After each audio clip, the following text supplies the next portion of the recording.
Well, thank you so much for the invitation. It has been a pleasure so far to be in this session discussing transport infrastructure, transportation services, and where we are going into our future. And it's my pleasure to discuss technology. I'm leading a lab that does research on electric and automated transport. And these are for sure two technologies that are developing very fast, especially electrification. As we know, this is an urgency for reaching our targets in terms of zero emissions in our mobility system.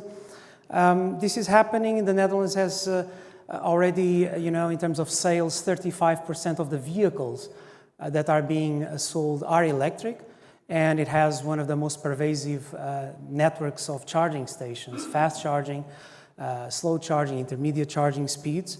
So this is happening.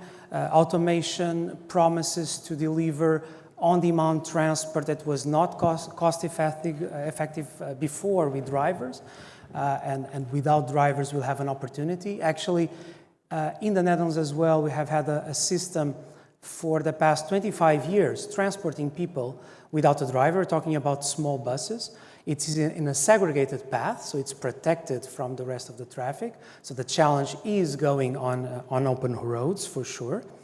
So yeah, the technology is happening.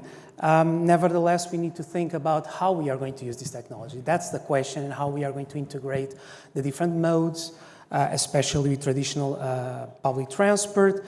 We see that this combination between electrification and automation, in our simulation studies, in our modeling studies, we see it has lots of opportunities to deliver this cost-effective, low-emission transportation system, but it doesn't come without challenges. For example, one is the power grid. With this electrification, we'll have more and more strained usage of the power grid. You just saw what happened in Portugal and Spain. We had this huge blackout. Trains suffered, metro systems suffered. Imagine that all the vehicles now are electric. You don't really have an alternative. So I think that this transition on the short run will have challenges. We have to do investments. We need to do a lot of planning and studying. On the long term, we see a lot of opportunities. We did some studies where the savings that you have from scrapping the driver are really enormous. They can represent 40–50% of the cost of operating transport systems. And actually, it's very difficult to find the drivers today. There is no market for drivers in public transport. So that is really a challenge. But the thing is this solving completely our problem? Because do we want to have automated vehicles, for example, in the Netherlands, replacing the bicycle, which is the most sustainable transport mode that you can actually have? That's not the idea. So how do you use this technology as part of your multimodal system continues to be the question. AI was mentioned already.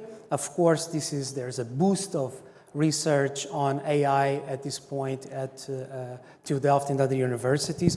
I can give an example where we are trying to use AI to do forecasting for these on-demand micro modes that we have more and more. So we're talking about scooters and bicycles. They are really unstable in terms of their supply in a city. So it's very important to provide information to the travelers as to what's going to be the expectation of finding a bicycle or a scooter at the metro station where they are arriving. So we're talking about using these modes as first and last mile, and the technology there helping with this transition. So we're talking about seamless mobility for sure. So are European countries ready for this? I think that the technology is evolving. We have some challenges.